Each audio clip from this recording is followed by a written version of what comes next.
Iya, silahkan masuk.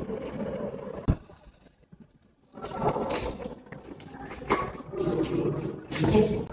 Silakan duduk. Selamat pagi. Iya, pagi Mbak. Jadi sebelumnya perkenalkan, nama saya Ainun selaku konselor gizi yang bertugas di rumah sakit ini. Saya ditemani Bu Anggun ya? Iya Mbak, betul selamat pagi. Dari hasil pemeriksaan Ibu, ini Ibu sudah mengalami masalah dengan kandungan empedu ya Ibu? Ada yang bisa saya bantu? Iya Mbak, kemarin itu saya dirujuk dokter buat ke konsultasi gizi.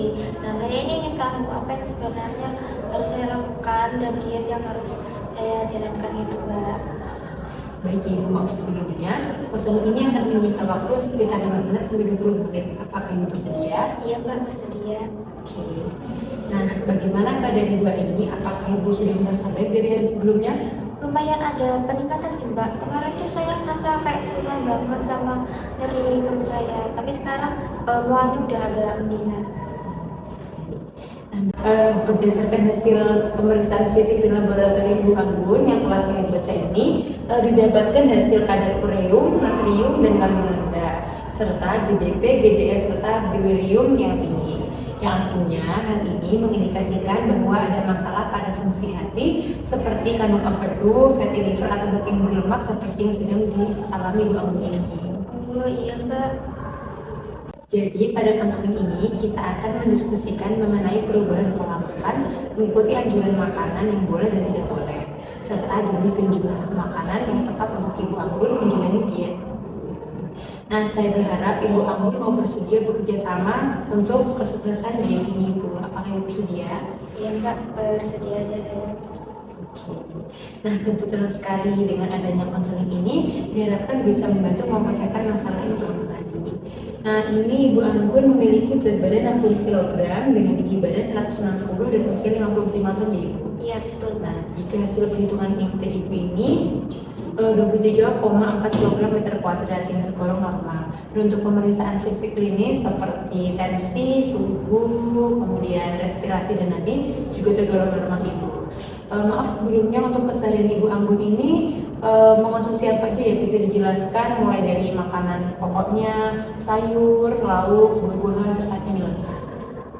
Saya tuh biasanya makannya 2 sampai 3 kali sehari sih Mbak.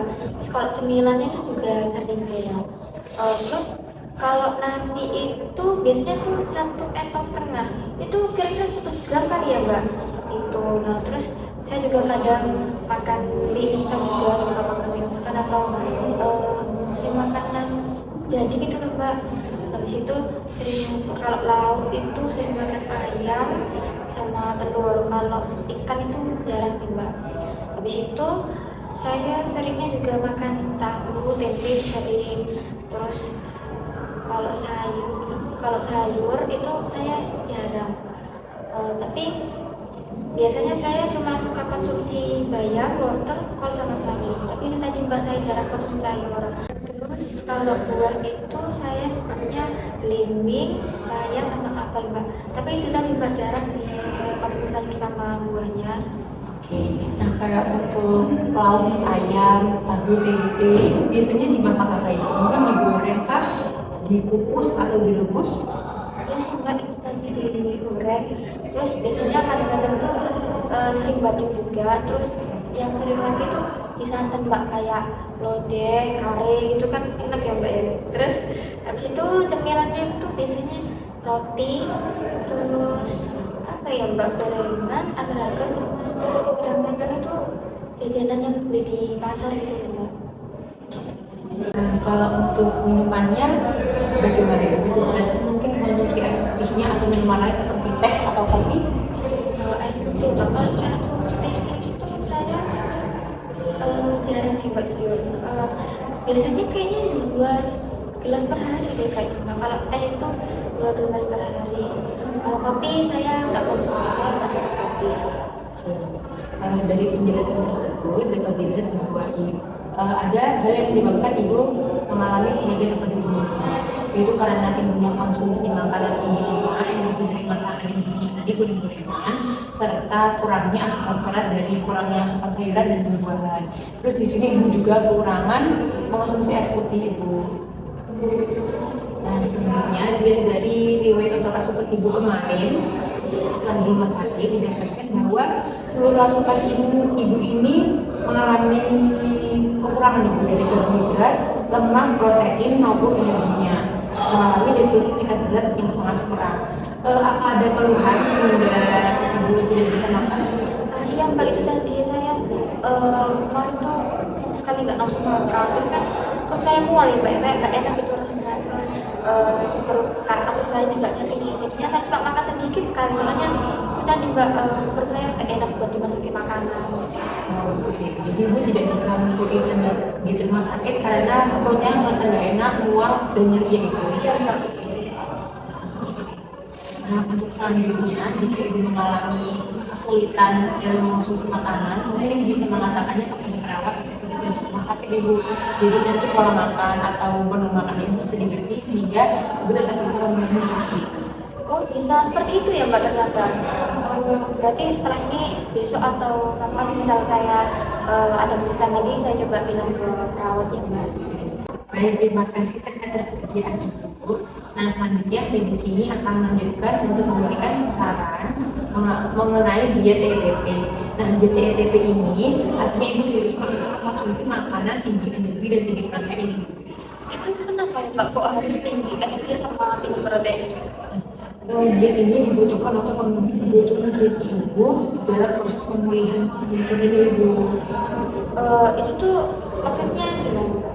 Nah, di sini saya menunjukkan, jadi ada beberapa syarat diet TETP. Yang pertama yaitu makanan bertekstur lunak. Tapi tidak selamanya makanan ini bertekstur lunak ibu. Jadi ketika sudah mengalami peningkatan, jadi ibu bisa mengkonsumsi makanan yang teksturnya lebih padat. Jadi seperti makanan di rumah seperti biasa ibu. Selanjutnya, asupan energi dan protein lebih tinggi daripada kebutuhan seperti yang telah saya sebutkan tadi. Selanjutnya yang ketiga, mengkonsumsi makanan dengan lemak seperti mengurangi minyak makan itu.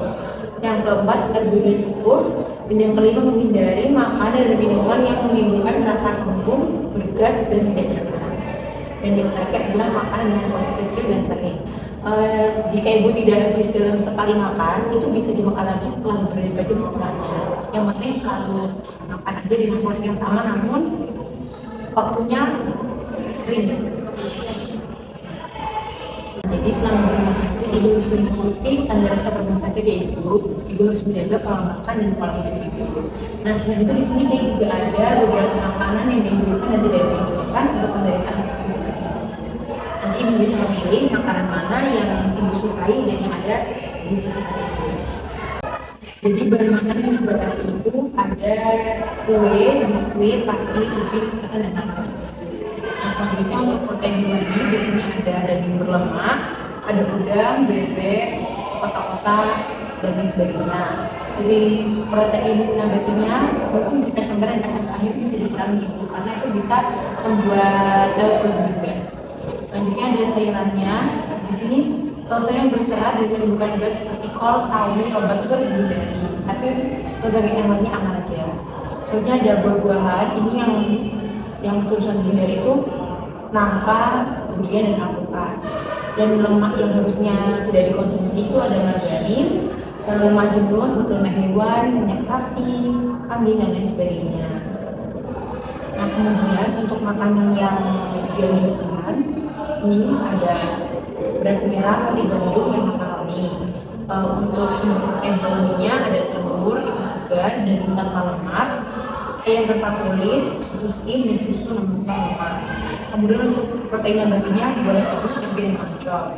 Untuk sumber sayurannya itu tadi semua sayuran kecuali adalah kita kecualikan di atas tadi. Kemudian untuk buah-buahannya semua buah yang kecuali kita kecualikan di atas tadi ya ibu. Nah untuk lemaknya ini boleh yang dari tumbuhan, kalau tadi kan yang dibatasi yang dari hewan ya ibu. Nah yang dianjurkan ini yang dari tumbuhan seperti minyak kacang, minyak jagung, atau minyak gula matahari. Nah selanjutnya untuk memasak, ibu ini sebaiknya ditumis bukan digoreng. sebenarnya kan sama-sama menggunakan minyak, tapi kalau di tumis itu lebih sedikit menggunakan minyak daripada menggunakan seperti itu. Seperti itu ya Mbak. Berarti saya ini harus banyak merubah makan makanan saya yang biasa saya konsumsi sehari-hari ya Mbak.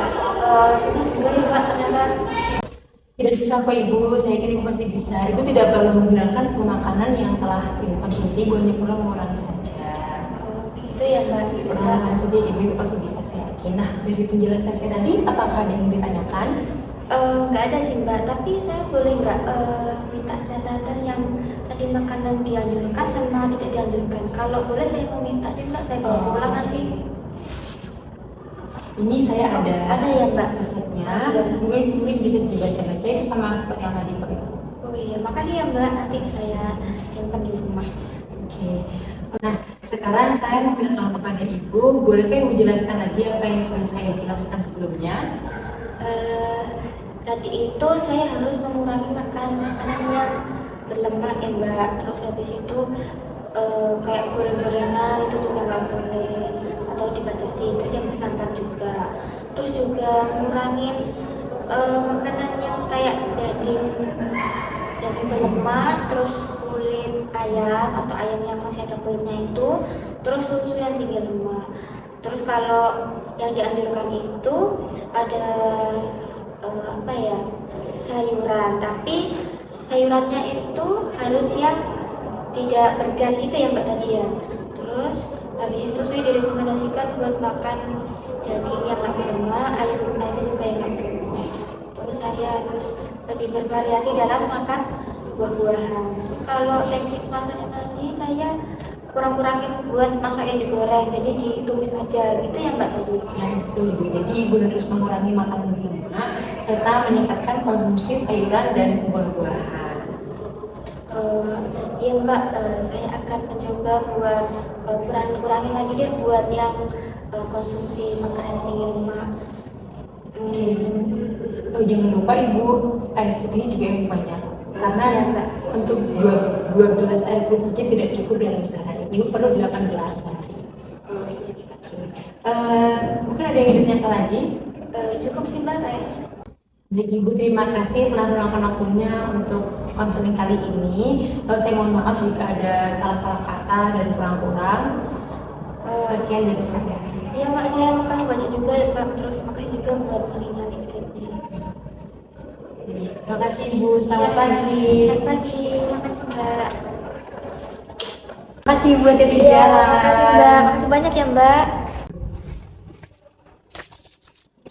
Mari Mbak, makasih.